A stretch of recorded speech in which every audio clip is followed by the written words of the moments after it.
something as if it were God. Okay?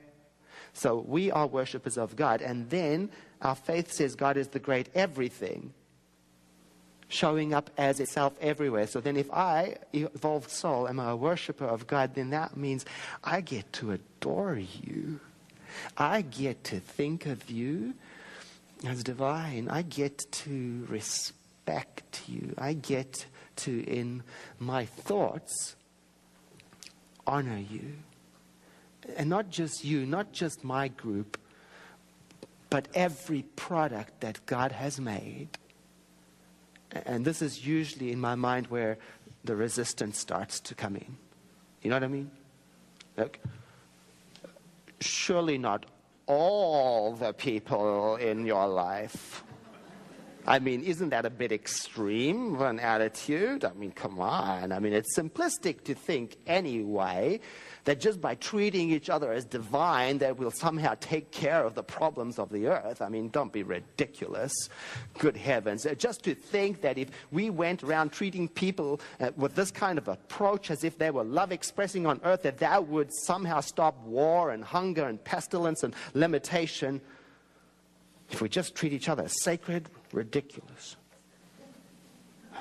How would we know? It's an idea that has never been tried. You know, and I feel my own mind in times like this going, well, you know what, it's better to have some boundaries, of course, you know.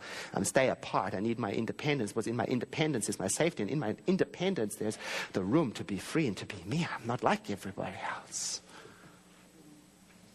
And yet I notice that in that great affirmation of independence, there's also a great loneliness. A feeling of being so independent is also like being so cut off and separated out from the world. And at the same time, my heart cries out for a love that comes from community and not isolation. A friend of mine anyway said, I think that this whole concept of independence is just an illusion anyway. Everything is so connected to everything else. How do you identify where one thing starts and the other? For example, Lincoln Mercury, the cars, you know, are assembled in Mexico, but the parts are made in Canada. Or, and I've been coached how to say this, English Jaguars. Is that right? Because we say Jaguar. English Jaguars. Owned by American Ford, transmission from Germany, body parts in Belgium. Or like you or me, shirt China, shoes Italy. I don't know where it all comes from. Oh, to think that I am a discrete, separate unit.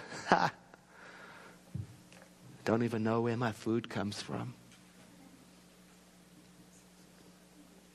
And I'm thinking perhaps we will discover if we just look at the world as it is, made in God, then I take down the walls of this imagined separateness, and maybe I'll discover that not only do we share the same source, maybe we're even made out of the same stuff, and maybe I can no more be independent from you than I can stop breathing and expect to carry on live. And still there's my mind. There it is, arguing for separateness, because it's always got this one person who is the exception. And so my mind is trying to argue how it's okay to hate that one.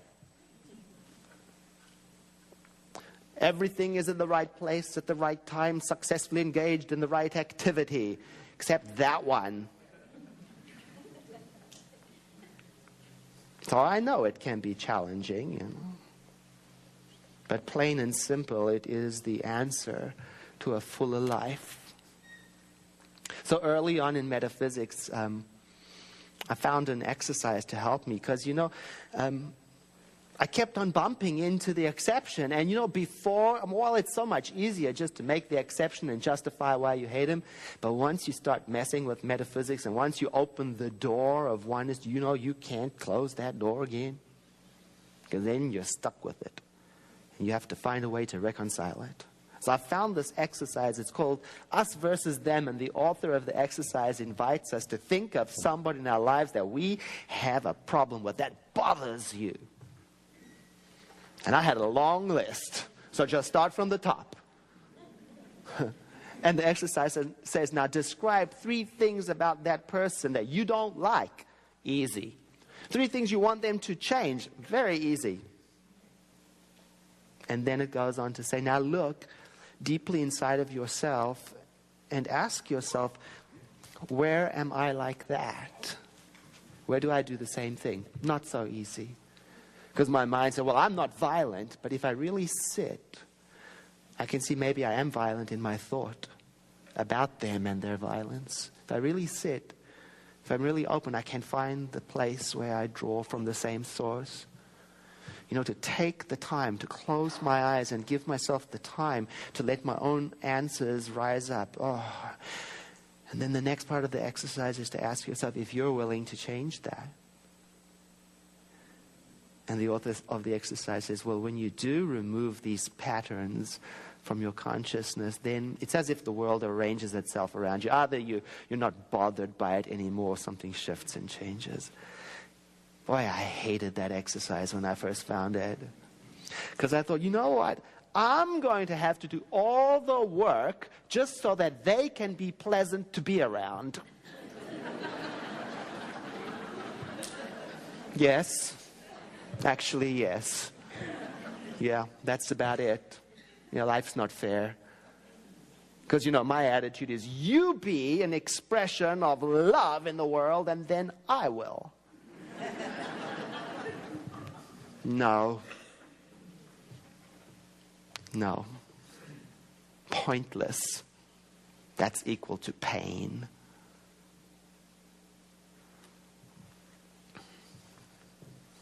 I found that the exercise drew me closer to accepting and allowing and exploring similarities so that I could appreciate differences.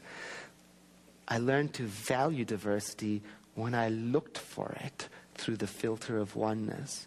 And I think today we're being invited to try that on in a similar way, to look for the evidence of unity by looking for it in diversity, to look for it in differentness. An example, you can start with your own pantry, not my pantry, not my kitchen, because that doesn't apply to me at all. But most people, no, seriously, most people have in their kitchen all the ingredients that are necessary to create a loaf of bread. Same ingredients give you pizza crust. Few variations, you got cookies. Few more variations, you got pasta. Few more variations, you've got paper mache. And there you have it, the value of diversity, and it's all drawn out of the same pantry. The cosmic pantry of life, God, the love intelligence that governs the universe, everything drawn out. A few variations and you've got a scientist. A few variations, you've got the heart of a mother. A few variations, you have an artist. A few variations, you've got an accountant. A few variations, you've got a grumpy person. A few variations, you have an intense, focused person. A few variations, you have somebody in their own space and time. Same pantry and all this product. Now, what's wrong with that? And it's as if life is saying, come.